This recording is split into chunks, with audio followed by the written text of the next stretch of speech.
Bienvenue dans Éduquer sans s'oublier. Ici on parle des jeunes, mais surtout de vous, parents et pros qui les accompagnez chaque jour. Je suis Marie et je suis passée de l'ado désengagée à la CPE engagée, peut-être même un peu trop parfois.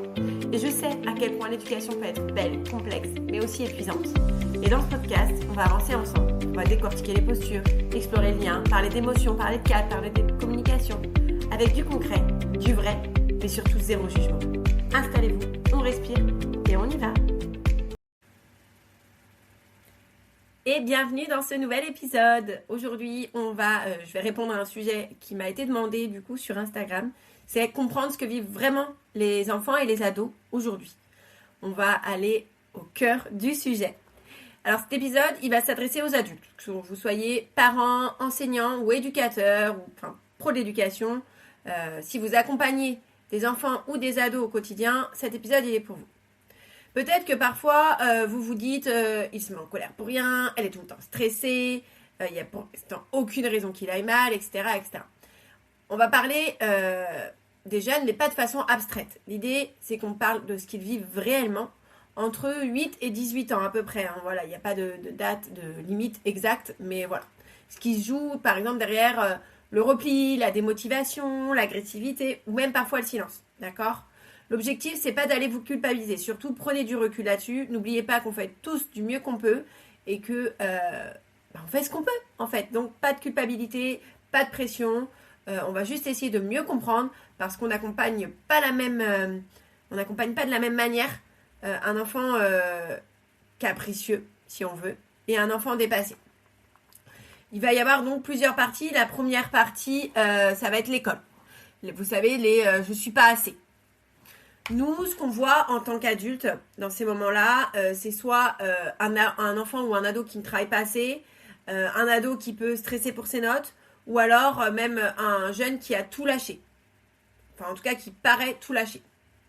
Ce que lui, le jeune, il ressent dans tout ça, c'est plutôt, si j'y arrive pas, c'est que je ne vaux pas le coup, c'est que j'ai pas les capacités, j'ai pas la force, etc., etc. Je vais essayer de vous donner une situation à peu près concrète.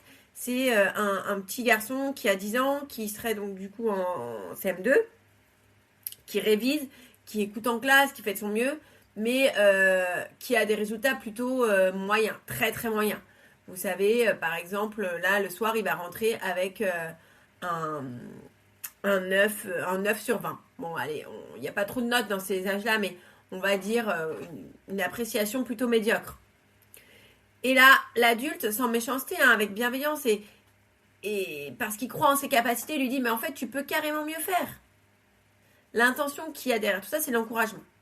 Mais pourtant, le message qui est reçu par l'enfant, c'est « Bah ouais, je suis pas assez bien. Je devrais pouvoir mieux faire.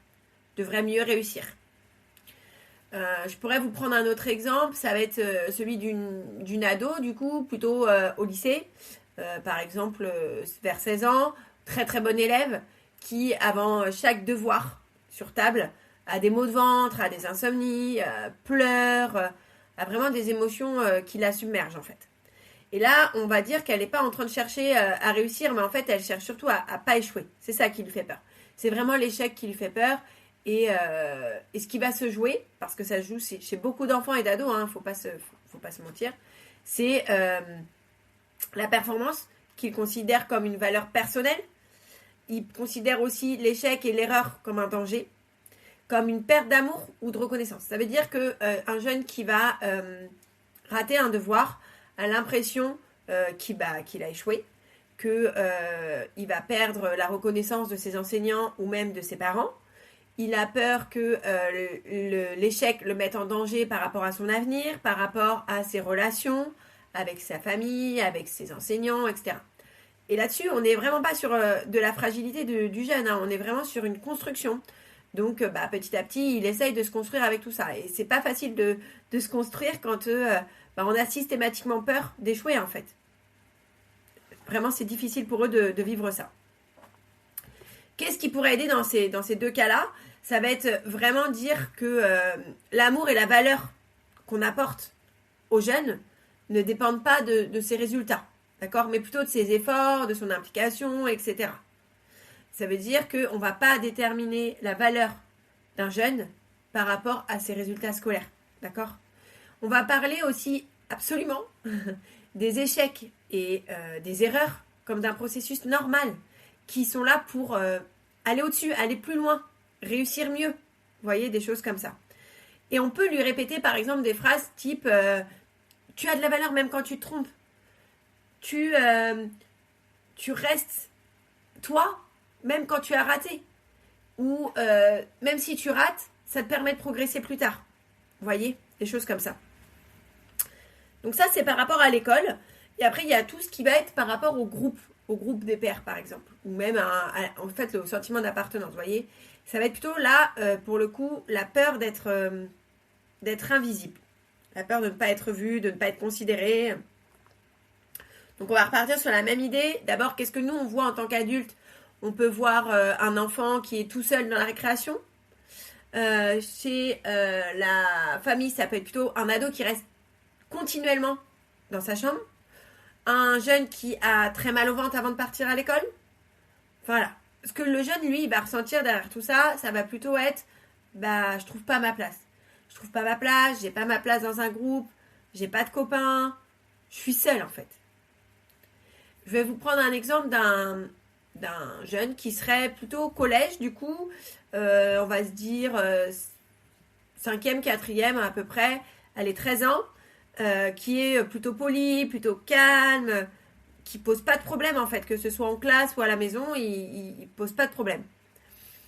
Mais on voit qu'il mange tout seul à la cantine et pourtant il y a personne qui va l'insulter, personne le frappe. Vous voyez, il y a pas de conflit quoi, il n'est pas dans des conflits, il n'y a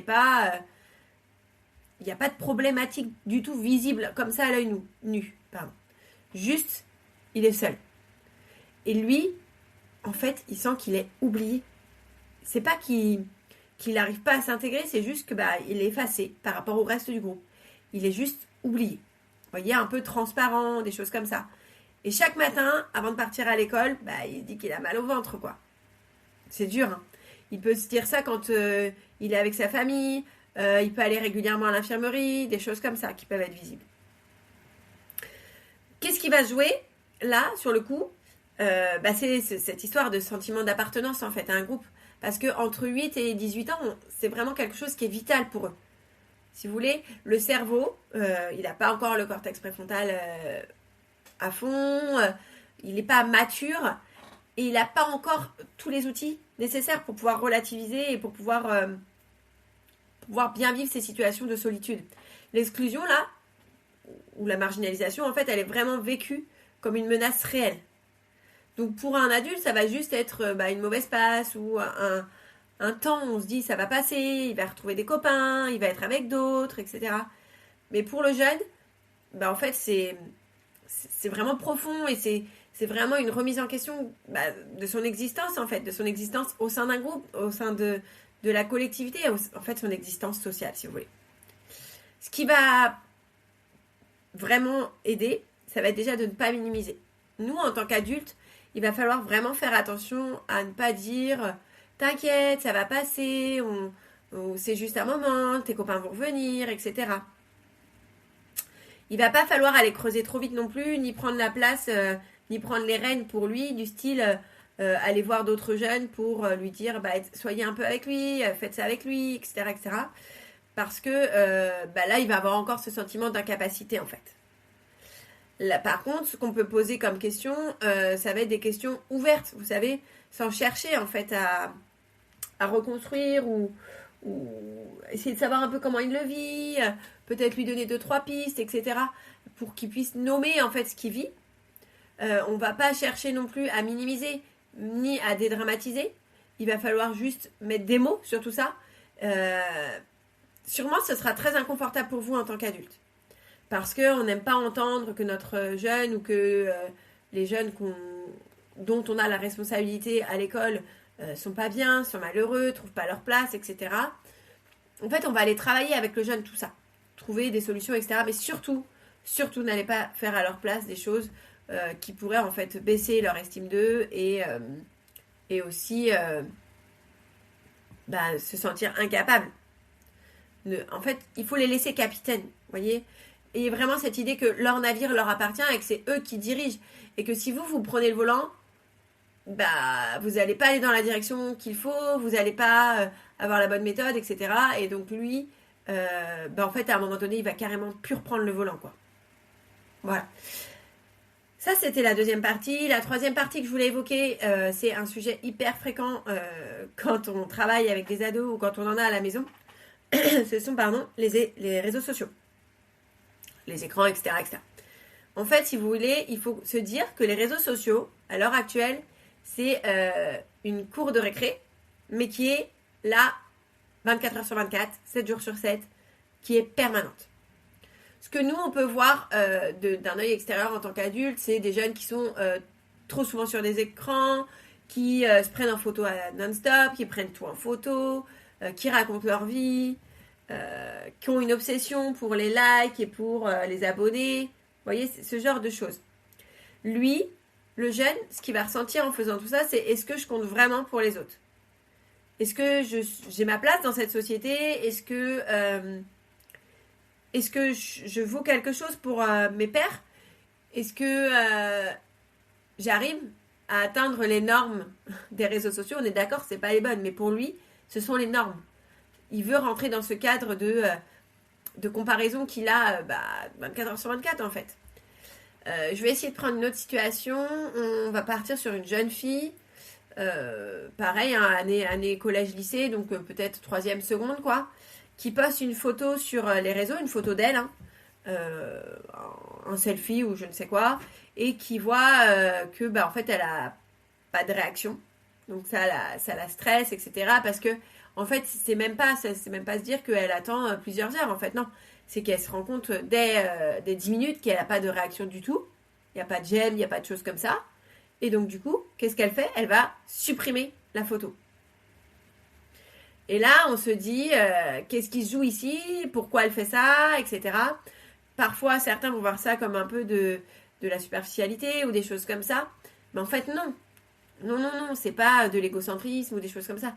On va plutôt être sur de la honte. Là, ce qui va se jouer pour notre jeune, pour cette jeune fille, ça va être le regard des autres.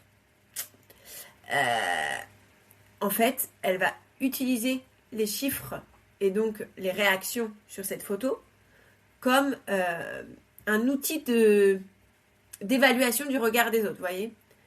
Elle va être toujours aussi sur cette constante permanente comparaison. Alors, je la refais. Elle va être en fait en comparaison permanente avec tout ce qu'il y a autour d'elle sur les réseaux. Par exemple, si elle n'a pas eu de j'aime pendant les 10 fameuses minutes et qu'elle regarde vite fait la story de sa copine qui l'a mis il y a 30 minutes et qui a déjà 15 j'aime, là, elle prend un sacré coup pour elle en fait. Hein. Donc, c'est très difficile à vivre. Et voilà. Et ce qu'il faut se dire, c'est que tout se construit à partir de ça en fait chez eux. C'est-à-dire que l'estime de soi va se construire sous cette évaluation continue de notre jeune. Et il y a l'estime de soi, mais il y a aussi la confiance en soi, il y a nos relations sociales, il y a beaucoup de choses qui vont... On parle beaucoup des CPS, d'ailleurs on en parlera très vite ensemble pour un événement qui arrive, mais je glisse ça vite fait, mais voilà, je reviendrai dessus, c'est promis. Ce qu'il faut retenir là-dessus, c'est que la cour de récréation des réseaux sociaux, elle ne se ferme jamais. Et là, on se dit, ok, c'est cool, mais qu'est-ce qu'on fait? Peut-être qu'on peut essayer de parler des réseaux avec notre jeune pour avoir vraiment cette communication. Pareil, c'est un thème qu'on va aborder très rapidement et très bientôt, je vous dirai aussi. Mais l'idée, c'est d'être sans moquerie et sans diaboliser aussi tout ce qui est écran, parce que on a tendance à faire ça aussi. Vous savez, elle s'est encore pris en photo. Tiens, t'es mignonne sur cette petite photo en rigolant, voilà, parce que c'est bienveillant, etc.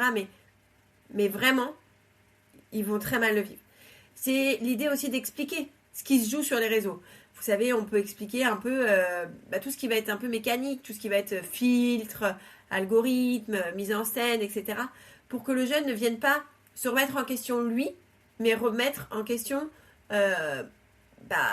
l'algorithme ou même le réseau social qu'il utilise, que ce soit Snapchat, que ce soit Instagram, etc., etc. Et ce qui serait parfait, c'est de pouvoir créer des espaces où en fait le jeune, il va exister au-delà de l'évaluation. C'est-à-dire qu'on peut créer je sais pas moi, des espaces, que ce soit dans les établissements ou à la maison, où le jeune il va exister sans avoir besoin d'être quelqu'un d'autre, sans avoir besoin de se mettre en avant, sans avoir besoin d'être jugé, voilà. J'espère que cette partie vous a plu sur les réseaux. On pourra vraiment aller plus loin très prochainement. Je vous expliquerai tout ça à la fin de l'épisode. La quatrième partie que je voulais évoquer, ce sont les émotions qui sont souvent retenues. Ça aussi, c'est quelque chose que vivent beaucoup les jeunes. Qu'est-ce que l'adulte voit là dans ces cas-là? C'est un enfant sage, un ado qui est très autonome, un jeune qui ne se plaint jamais, qui fait tout dans les clous comme il faut tout le temps, mais qui va pas non plus s'affirmer, qui ne va pas contredire les gens, dont on a l'impression que l'esprit critique est là, mais toujours dans le même sens. En fait, il veut toujours faire plaisir. Là, le jeune, ce qu'il va ressentir dans cet exemple précis, c'est je ne dois pas déranger. Je ne dois pas être trop vu. Je ne dois pas prendre une place importante. Je ne dois pas écraser les autres. Voilà, des choses comme ça. La situation concrète que je pourrais prendre, ça va être... pareil, on peut repartir sur une jeune fille qui va être toujours souriante, qui est très facile, qui s'adapte à toutes les situations, qui fait plaisir à tout le monde, qui est très serviable, etc. etc. Mais qui, sans qu'on s'en rende compte, nous, en tant qu'adultes, le soir, dans sa chambre, va beaucoup pleurer. Parce que, en fait, elle a appris très tôt que les émotions, les siennes en particulier, prenaient peut-être trop de place. Et que les adultes, ils ont déjà leurs propres soucis, leurs copains ont déjà leurs propres soucis. Et donc, il faut mieux les taire, comme ça embête personne et je vais déranger personne, quoi. Qu'est-ce qui va se jouer ici? C'est que y a beaucoup de jeunes qui vont intérioriser. Parce que c'est pas bien de pleurer, parce qu'un garçon, ça doit être fort, parce que la jeune qui est tout le temps souriante, c'est celle qu'on aime le plus, parce que celle qui fait pas de vagues, elle est toujours bien vue, etc., etc. Le calme, en fait, c'est pas toujours un signe de bien-être. Il faut vraiment prendre ça en compte. C'est pas toujours parce qu'un jeune est calme, est poli, est serviable, etc., qu'il va bien. En fait, parfois, ça va même être à l'opposé de tout ça. Ça va vraiment être une stratégie que va adopter le jeune comme survie émotionnelle. Ça veut dire qu'il va se cacher derrière ses émotions, cacher ses émotions pour survivre à la société actuelle. Maintenant, qu'est-ce qu'on peut faire, nous, en tant qu'adultes, pour éviter tout ça au niveau des jeunes? Ça va déjà d'autoriser toutes ces émotions. Leur dire que toutes les émotions sont bonnes. Pas forcément celles qu'on dit bonnes, en fait. On a le droit d'être triste. On a le droit d'avoir peur. On a le droit d'être stressé. Voilà, des choses comme ça. Et ça va être aussi montrer que nous, en tant qu'adultes, déjà, on peut entendre, mais qu'on vit ça aussi, nous, en tant qu'adultes.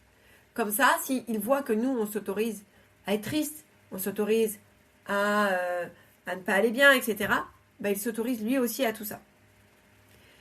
Il faut pouvoir dire aux jeunes, tu peux me dire ce que tu as sur le cœur, même si c'est compliqué. Je suis là pour ça. C'est mon rôle en tant qu'adulte aussi, de pouvoir entendre ce qui ne va pas pour toi. Peut-être que je n'aurai pas les solutions, mais en tout cas, je suis là pour que tu puisses déverser tout ça et que tu puisses exprimer tes émotions, parce que les exprimer, c'est sain, et parce que les exprimer, ça fait du bien. Voilà. Donc, c'est sur ces quatre petits exemples que je voulais revenir. Si on devait faire un petit résumé, il y a donc l'école où je ne suis pas assez, on va dire. Le groupe où on a peur d'être invisible.